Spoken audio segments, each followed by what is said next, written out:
Lords of the Fallen 2023 is a bold Souls-like with some features I can't help but love. The game has many great factors, but has received a wide range of good and bad reviews. After 50 hours of playtime, I'm ready to break down 5 pros and 5 cons to the game to try to get a better understanding and determine if it is truly good or bad. If you guys like this type of content, make sure to let me know. But without further ado, let's jump into the first pro.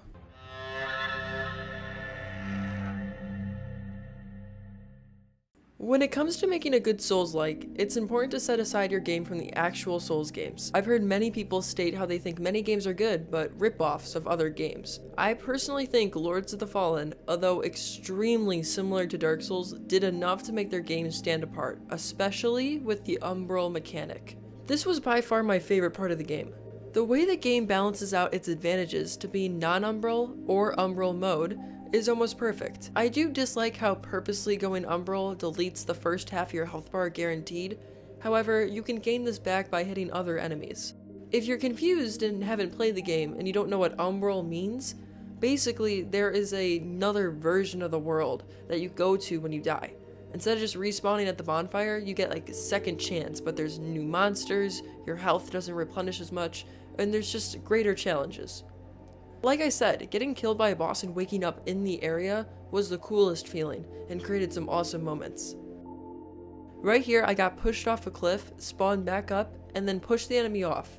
It's pretty cool. On top of this, the Umbral world has secret items, platforms, and even enemies, which makes each level more interesting and unique.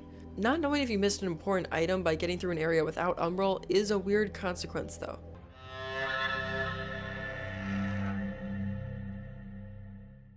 The enemy variety was extremely annoying in this game. I'll jump into the enemy crowding later too. However, I think the enemy variety was an even worse problem in this game. If you want players to fight tons of enemies, make encounters engaging and unique. Having to keep fighting the same few enemies over and over was a nightmare, even when not being in Umbral mode. On top of this, these enemies deal extreme damage and have loads of health. Many also have the ability to heal. It made me very tempted to just run past areas, and I was so disappointed when I turned a corner and realized I had to fight another ruiner. I made a build that focuses on poison, so having weapons that didn't deal amazing initial damage made this extra tough. I mean seriously, there are like 5 different types of the same dog scattered around the world, and don't even get me started on the archers.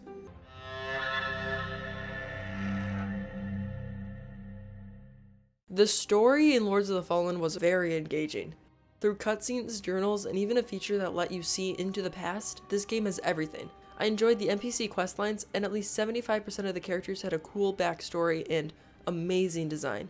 Seriously, the art in this game is so good. I got the deluxe edition, which granted me access to an art book. I can't show much because you need to purchase the deluxe version of the game to see this, but as an artist myself, man, I'm in love with this art team. I also loved the Umbral Mechanic that let the player see events that already occurred in the past.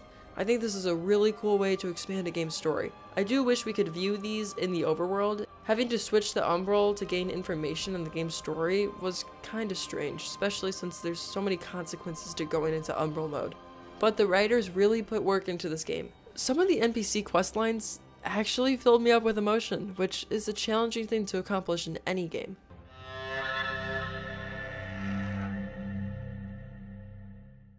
Yeah, do you remember Dark Souls 2? Well, that game has nothing on Lords of the Fallen. It is really strange to me how engaging this video game world is and how great the level design is without the enemies. If each area had a third, maybe a half, I would happily claim this as one of my favorite games. These levels are beautifully crafted visually. However, I think the devs felt it was just too empty, so they copy and pasted every enemy as much as they could. If you have to choose between having too few enemies or too many, I think choosing too little has a higher chance of making people enjoy your game. There are so many enemies that just stress you out. They have massive health bars, form between far and close range attacks, they chase you for long periods at a time. This just simply took away from my enjoyment. I mean, even not being in Umbral mode, these areas are still overcrowded. And not to mention, many areas require you to switch into Umbral mode anyways. I never ever run past areas, but man, I really wanted to in this game. Fighting the same massive pools of enemies and goblins and dogs, it just wasn't it.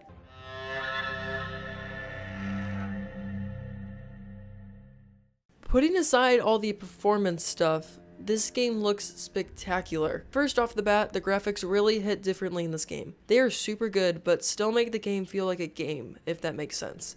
Like, they aren't overwhelming, they just make you feel very immersed. But games don't depend on good graphics. One of my favorite parts of Dark Souls 1 is the visual aspect of it. The vibe of the game matters, yet once again, Lords of the Fallen, in my opinion, succeeds at this. I love the vibe of most areas in this game. They just really balance the medieval versus fantasy element in a powerful way. The forests, castles, even the home base all had this cool, like, spooky feel. Sounds a little stupid, I know, but the Souls games are really good at this, so I'm happy to see Lords of the Fallen do so well in this area of game making. Adding on, the art, character design, and armor are all really cool in this game. I mean, you can customize the color of your clothes. This game can make any character build that you want to happen.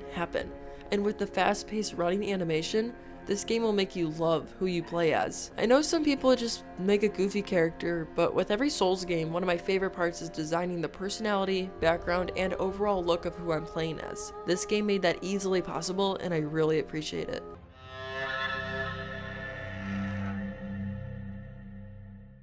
Ah yes, the performance issues in Lords of the Fallen. You couldn't miss them. The worst part is, I set everything from every guide I found to prioritize the performance over quality. So I played on a PS5, and I'm honestly a little surprised at how laggy this game could be. But the worst thing, I mean what seriously bothered me the worst, was this. Did you notice what happened? Yeah, this happened all the time to me. Like right here. Or like this. The screen just freezes for a second right before the attack connects to me, completely throwing off my dodge timing and usually getting me killed. Now I might have been doing something wrong, I don't really know, but either way this annoyed me quite a bit. It made certain deaths just feel unfair, and with some bosses having quite a lot of health, it was a pain having to refight them. There's some lag here all over the game. The loading screens that occur every time I just wanted to rest, they were annoying. And some of the cutscenes, they looked a little weird. Don't get me wrong, I still love this game, but yeah, definitely a few things I wish got fixed before release. One last note that's a little off topic. Getting the platinum trophy for this, it's almost impossible. This is because you need to collect all armor and all trims.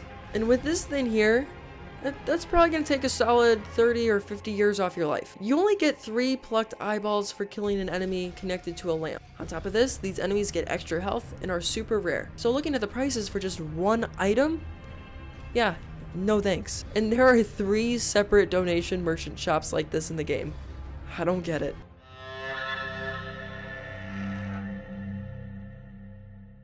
Half of the bosses in this game are just really fun.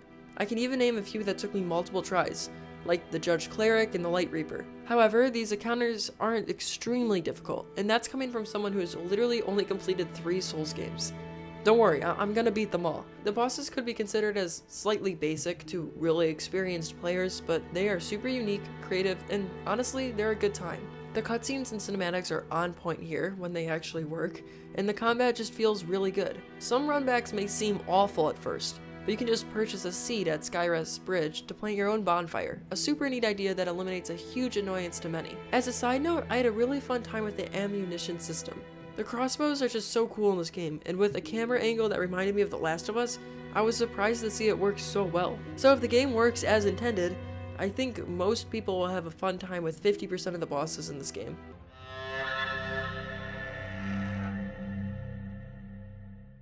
Okay, yeah, so now we have the other 50% of the bosses. First to clear one off the list, I want to point out one that I'm super mixed about, the Adir fight. Story-wise and cinematically, this is perfect. It represents a dying god, where the player finally puts out his flame. He is also hyped to a massive amount. Every NPC tells you about him. Every time you boot up the game, you watch the same cutscene show this human form of him. And your overall task is to prevent him from coming to the overworld. So just beating up some 80-year-old men on fire felt, kind of disappointing. When I beat the game, I saw a 15-second cutscene. Then, during the credits, I heard a noise that sounded like an enemy. Suddenly, my character started to take damage, and then he died. Respawning, I saw that I couldn't get back into the arena, so I lost all my souls and rewards. I was just trying to enjoy the end credit music. Something about this ending just felt really empty to me. Now, there are some other really cool bosses, like this guy, the literal protagonist that you play in the first Lords of the Fallen. He fights you. But then, shouldn't you have the option to let him live? Maybe there's an alternate pathway in his quest to get a different ending.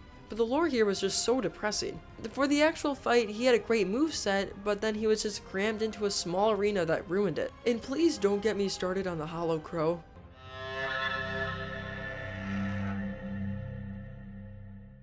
The build variety in this game is awesome. I kind of touched on this a bit, but I want to revisit the topic. You have your basic 2 reins that work like talismans, and then a pendant that gives you another ability. You then have your 4 basic armor pieces, 2 weapons, and a section just for seals or bows. I love this. Getting to pick between reusable consumables with a bullet ammunition system was just too cool and creative for a Souls-like. I'm a major fan of this. Having to switch this out to reapply my poison buff mid-fight was tedious, but I didn't mind. It was just one of the costs of having a build that I made. Player also has the ability to customize their own lamp, with different buffs and upgrades. There are also plenty of incantations and sorceries.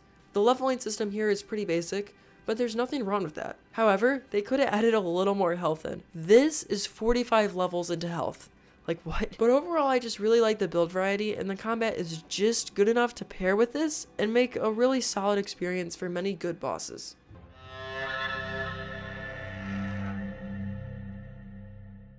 So the first half of what I consider to be the endgame is really strong. You go back to the Upper Calrath, think I'm saying that right, to meet the Light Reaper for the final time. That is, if you haven't killed him yet. I really enjoyed this fight. I think he looks like a medieval Batman who laughs, which is honestly a great design choice. Past this, you fight one of the NPCs, which is pretty neat, and even though the arena is bad, the Iron Welfare is pretty cool too. Beyond this, I just didn't like it. The whole lava castle just plainly represented all the things I didn't like about the previous areas. I don't hate the final boss of this place, but I don't love it either. There's just so much enemy crowding here, and I just wasn't a fan. It didn't really feel like a place to finish the game. And I think I definitely felt ready for the game to end when it did. When I was fighting a deer, I felt a sort of relief that I was finally done with the game, but not the kind of relief that you want to feel. I wasn't relieved like I actually beat the game. It was more like, finally it's over. I don't have to suffer through this enemy crowding anymore. I think this game is really good. It's just also kind of demanding, and I don't know. You gotta have a little bit of endurance for this.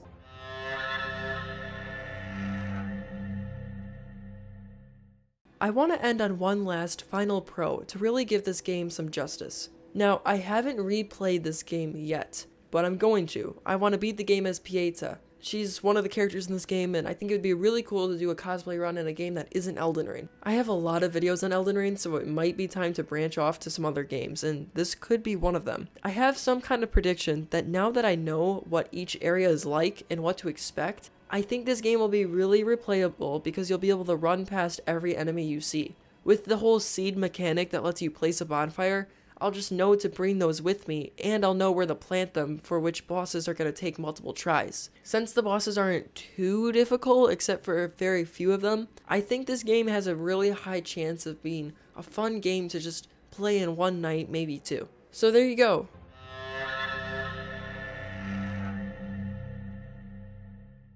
I like Lords of the Fallen, and I'd give it a solid 7.5 or 8 out of 10. If you think this is a little too high or a little too low, I totally get it. This game's really hard to rank in my opinion. If you don't mind the price tag and you really want to play another Souls-like, I seriously recommend this. At the same time, if you haven't played other games like something in the Dark Souls trilogy or Bloodborne, I would say you definitely want to play those first. But yeah, I've never made a video like this where I just kind of talk about stuff. But that's really all there is to say, so thanks for watching, consider subscribing, and I'll see you guys in the next one.